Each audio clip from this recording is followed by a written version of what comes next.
Hello students, acid base and salts की lecture series में acid का कॉन्सेप्ट तो हो गया ख़त्म।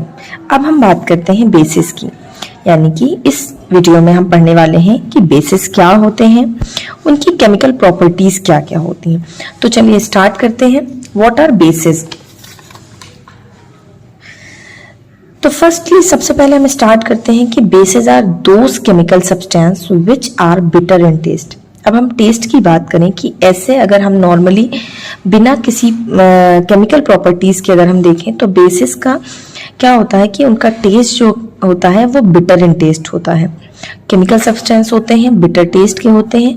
सोपी टू टच यानी उनको अगर टच करने पे ऐसा लगेगा जैसे सोप की तरह आपको फील होगा। And turns red litmus to blue, और क्या करते हैं, लिटमस को रेड लिटमस से ब्लू में टर्न कर देते हैं। यानी कि लिटमस क्या हुआ, एक इंडिकेटर हुआ, जो हमने इंडिकेटर की फर्स्ट वीडियो में हमने पढ़ा ही था।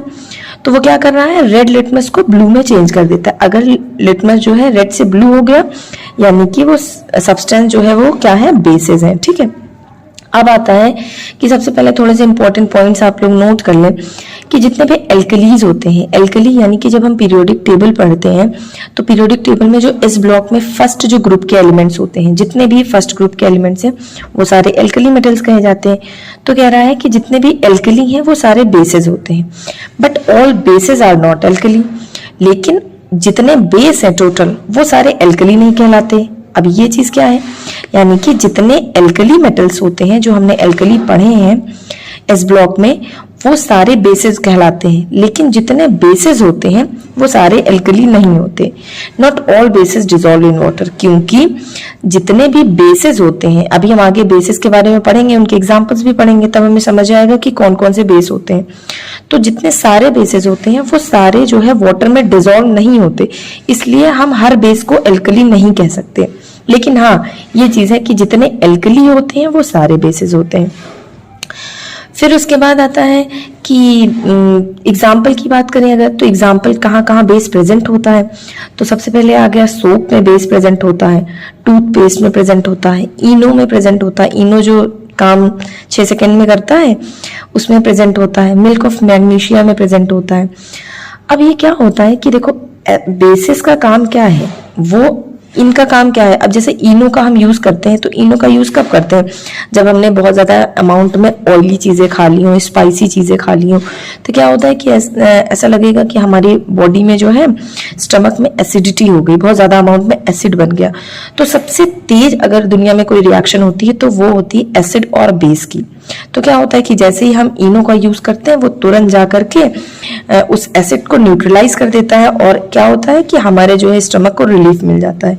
तो ये क्या चीज है, यानी कि बेस क्या कर रहा है, एसिड के साथ मिक्स करके वो क्या एक न्यूट्रल चीज बना ले रहा है।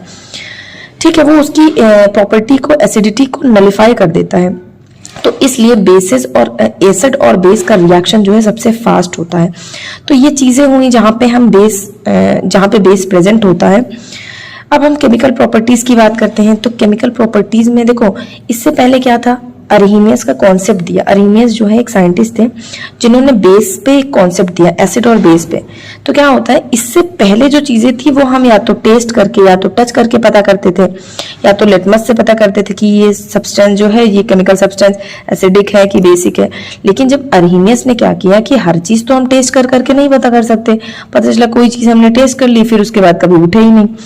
तो इसलिए जो है क्या हुआ कि अरहीनियस ने कॉन्सेप्ट दिया एक कि ऐसे सब्सटेंस, देखो इनकी डेफिनेशन क्या है, ये क्या कहते हैं कि the substance which release OH ion in aqueous medium is called Arrhenius base. यानी कि इन्होंने जिस तरह से एसिड का कॉन्सेप्ट दिया था, सेम उसी तरह बेस में बोला इन्होंने कि कोई एक सब्सटेंस जो OH आयन रिलीज करता। OH आयन किसको बोलते हैं, हाइड्रोक्साइड आयंस इनको बोलते हैं। ठीक है, OH माइनस आयन को हाइड्रोक्साइड आयंस बोलते हैं।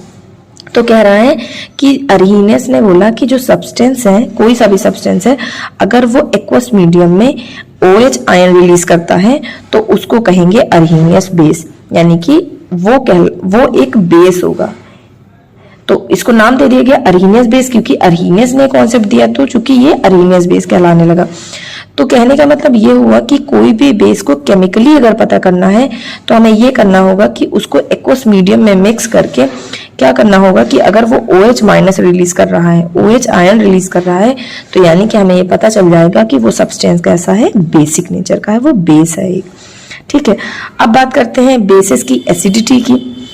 एसिडिटी ऑफ बेसिस क्या होती है? The number of replaceable hydroxyl group, यानी कि कह रहा है कि अगर किसी भी बेस की एसिडिटी पता करनी हो तो कैसे पता चलेगा कि हाइड्रोक्सिल ग्रुप जो है, OH ग्रुप जो है, वो बेस में कितने अमाउंट में प्रेजेंट है, कितने नंबर्स में प्रेजेंट है, which it can release when dissolve in water. और जब ये एक्वस सॉल्यूशन में डिसॉल्व किया जाएगा तो वो कितने अमाउंट में OH माइनस आयंस को रिलीज करेगा, यानी कि हाइड्रोक्सिल ग्रुप कितने नंबर्स में रिप्लेस होगी, रिलीज होगी, ये शो करता है किसी भी बेस की एसिडिटी। ये कॉन्सेप्ट क्लियर हुआ होगा। अब बात करते हैं, bases have been classified as mono acidic base, di acidic base, tri acidic base etcetera, यानी कि बेसिस को भी क्लासिफाई किया गया है कई जो है बेसिस में। कैसे? Depending upon the nature of number of replaceable ions. ये किस पे डिपेंड करता है? उसकी क्लासिफिकेशन किस पे डिपेंड हो रही कि उस बेस में कितने अमाउंट में OH माइनस आयन जो है वो रिलीज हो रहा है, रिप्लेस हो रहा है। ये जो एसिडिटी हमने पढ़ी कि किसी भी बेस की एसिडिटी जानने के लिए हमें क्या जरूरत पड़ती है कि वो कितने अमाउंट में नंबर जो है OH आयन जो है कितने नंबर्स में रिलीज कर रहा है, रिप्लेस कर रहा है। ठीक है, ये चीजें कैसे समझ आएंगी यहाँ पे एग्जाम्पल से देखते हैं कि जैसे कुछ बेसेस है वो मोनो एसिडिक बेस है। कैसे? सपोज NaOH हुआ, KOH हुआ। अब इसको कैसे समझते हैं? जैसे NaOH हुआ, ठीक है, NaOH एक बेस है, ठीक। अब ये अगर एक्वस मीडियम में इसको रखा जाएगा तो ये क्या करेगा? Na plus and OH minus ion release कर देगा। ये हमने क्या देखा कि इस मेटल ने, Na ने, सोडियम जो मेटल है, एल्कली मेटल है चूंकि, तो इसने क्या किया कि इसने OH माइनस आयन जो है, हाइड्रोक्सिल ग्रुप जो है रिलीज किया। तो इसने यहाँ पे NaOH ने कितना, एक ही जो है रिप्लेसेबल हाइड्रोक्सिल ग्रुप रिलीज किया ना, तो इसको मोनो कहेंगे। मोनो मतलब सिंगल, मोनो एसिडिक बेस। ठीक है, नेक्स्ट आता है CaOH2। ये क्या किया? कैल्शियम हाइड्रोक्साइड क्या कर रहा है? ये डाई एसिडिक बेस है क्योंकि ये दो OH आयन रिलीज कर रहा है। फिर AlOH3 जो है, इसने ट्राई एसिडिक बेस कहेंगे क्योंकि यहाँ पे 3, यहाँ पे देखिए 3 लिखा है। OH आयन कितने अमाउंट में? 3 OH आयन रिलीज हो रहा है, तो ये क्या कहलाएगा? Try acidic base. तो यहाँ पे ये आपको क्लियर हो गया होगा कि ये जो जितने भी बेसेस होते हैं, ये सारे बेसेस है ना, तो ये जितने भी बेसेस होते हैं, ये जितने अमाउंट में यानी जितने नंबर में OH आयन रिप्लेस कर रहे हैं यानी रिलीज कर रहे हैं, तो वो डिपेंड करता है उनके नाम पे कि क्या उनको नेम दिया गया है, क्लासिफाई जो किया गया है। अगर वो एक OH आयन रिलीज कर रहा है तो वो मोनो एसिडिक हो गया बेस, और 2 OH आयन रिलीज कर रहा है तो वो डाई एसिडिक हो गया, 3 है तो ट्राई एसिडिक।